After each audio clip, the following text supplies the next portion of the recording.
जादुई दरवाजा। एक समय की बात है, एक छोटे से गांव में आमिना नाम की एक नन्ही सी लड़की अपने दादा दादी के साथ रहती थी। आमिना को रोमांच और रहस्यों की तलाश का बहुत शौक था। एक दिन वह गांव के पास के जंगल में खेलते हुए एक पुरानी दीवार के पास पहुंची, जो घनी बेलों से ढकी हुई थी। दीवार के बीचों बीच एक पुराना लकड़ी का दरवाजा था, जिस पर सुनहरे नक्शे और डिजाइन बने हुए थे। आमिना ने धीरे से दरवाजा धकेला, लेकिन वह नहीं खुला। तभी उसकी नजर दरवाजे पर खुदे हुए कुछ शब्दों पर पड़ी।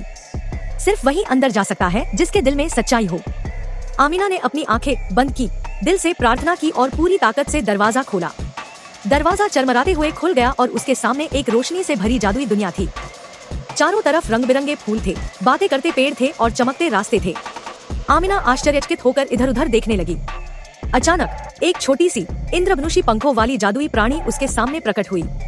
वह हंसते हुए बोली, स्वागत है आमिना, तुमने सच्चाई की परीक्षा पास कर ली है।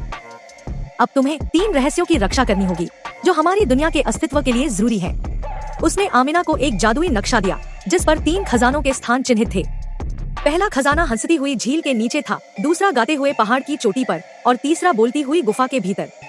पहले पड़ाव पर झील में उसे एक गोताखोर मेंढक मिला, जिसने उसे एक पहेली पूछी। आमिना ने अपनी बुद्धि और सच्चाई से पहेली हल कर ली और पहला खजाना, एक चमकता हुआ नीला पत्थर, प्राप्त कर लिया।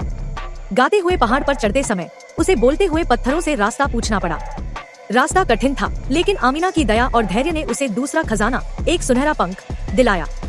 अंत में बोलती हुई गुफा के भीतर उसे अपने सबसे बड़े डर, अंधेरे, का सामना करना पड़ा। पर आमिना ने हार नहीं मानी और अपने भीतर की रोशनी से गुफा को चमका दिया। उसे तीसरा खजाना मिला, एक चमकता हुआ आईना जो सच्चाई को दिखाता था। जब आमिना तीनों खजाने लेकर वापस आई, दरवाजे पर वही सुनहरे शब्द दोबारा चमक उठे। दरवाजा धीरे धीरे बंद हो गया, लेकिन आमिना जानती थी कि अब वह इस जादुई दुनिया की रक्षक बन गई है। उसके दिल में अब भी वही सच्चाई, बहादुरी और प्रेम था, जिसने उसे इस अद्भुत यात्रा में सफल बनाया था। और फिर वह अपने गांव में हमेशा के लिए खुशी खुशी रहने लगी, दिल में राज और आंखों में सपने लिए हुए।